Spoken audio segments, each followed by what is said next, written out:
Have you enrolled yourself for your PhD or have already done that part and on the verge of writing a proposal? Here is what I would go by while preparing one. Let me give you a preview on what the format should cover. It should include a provisional title, a key question, hypothesis, or the broad topic for investigation, an outline of the key aims of the research, a brief outline of key literature in the area, yes, the area of your research, be it in commerce, management, psychology, related disciplines, a description of the topic and an explanation of why further research in the area is important. For instance, you've identified a gap in the literature and you would like to research on how to plug that gap and find a solution.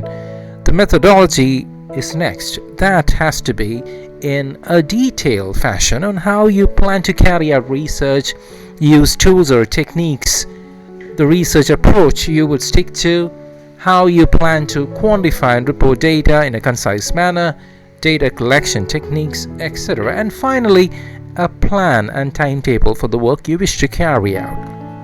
In your PhD research proposal, you must articulate what you want to research and why, convey your understanding of what's available now related to your area of research in the form of various forms of literature, and clearly state your approach to finding a solution. Here is what you need to bear in mind.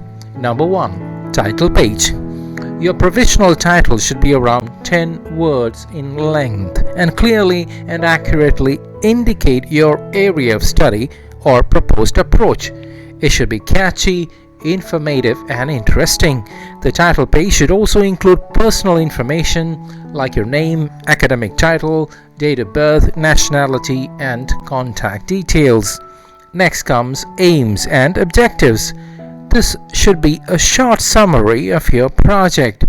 Your aim should be 2 or 3 broad statements that emphasize what you ultimately want to achieve, complemented by several focused, feasible, and quantifiable secondary objectives, like the steps that you will take to answer each of your research questions.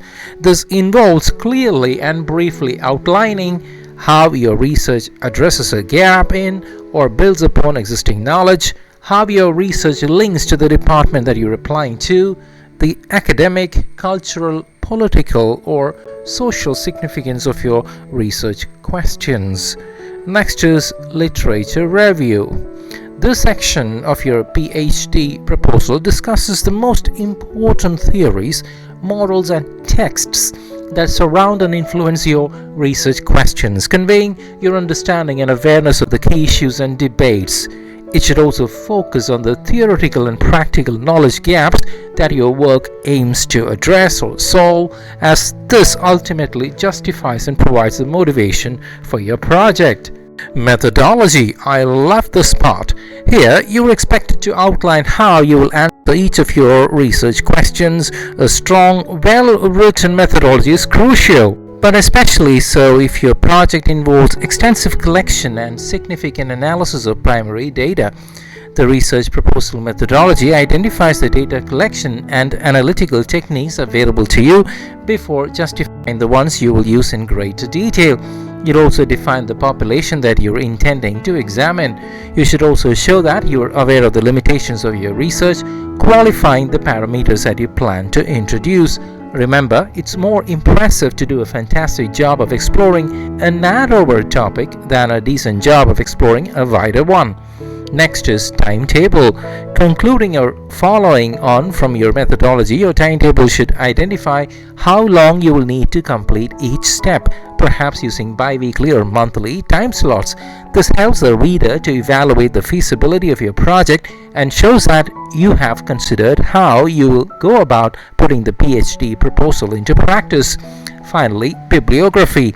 You'll provide a list of the most significant texts, plus any attachments such as your academic CV. Demonstrate your skills in critical reflection by selecting only those resources that are most appropriate. That's about it.